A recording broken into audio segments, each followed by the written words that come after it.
à tous, bonjour Pierre, bonjour Nano. Alors Pierre, comment applique-t-on ce fameux principe de précaution? Quel que soit le procédé utilisé, il faut veiller à contenir les nanoparticules fabriquées dans toutes les phases de production. C'est-à-dire? Eh bien, non seulement pendant la phase d'obtention des particules, mais aussi pendant leur stockage, leur transport d'un laboratoire à un autre, leur caractérisation, leur intégration dans un solide, un gel ou un liquide, mais aussi la maintenance des équipements, la gestion des déchets. Dans chaque phase, quelles sont les mesures à prendre? Le principe général est d'éviter l'exposition lorsque c'est possible, ou de la rendre aussi faible que possible dans le cas contraire. D'accord, mais concrètement, Nano? 4 moyens sont successivement envisagés. Substituer, lorsque c'est possible, une particule présumée dangereuse par une autre considérée moins dangereuse. Préférer un procédé qui permet de mieux les confiner, sous forme liquide plutôt que de poudre, par exemple. Organiser le travail pour limiter ou annuler le temps d'exposition.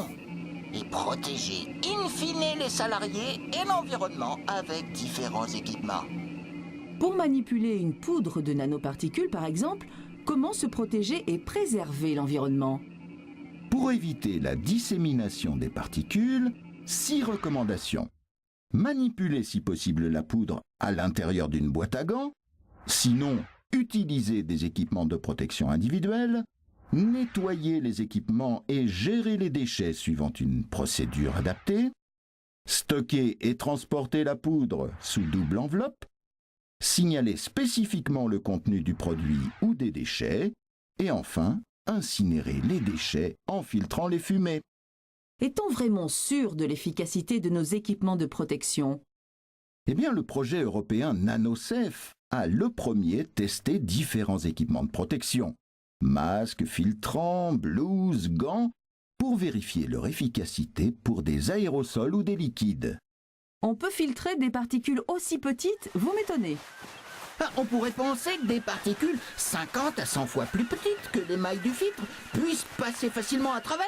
Mais non! En réalité, le mouvement des nanoparticules est si agité, si rapide qu'un filtre haute efficacité les bloque plus facilement que des particules plus grosses.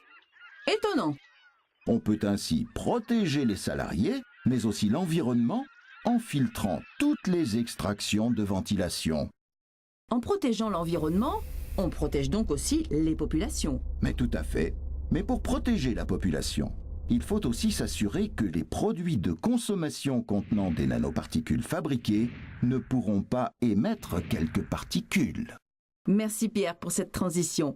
Les précautions à prendre au niveau des nanoproduits sera le thème de notre prochain épisode.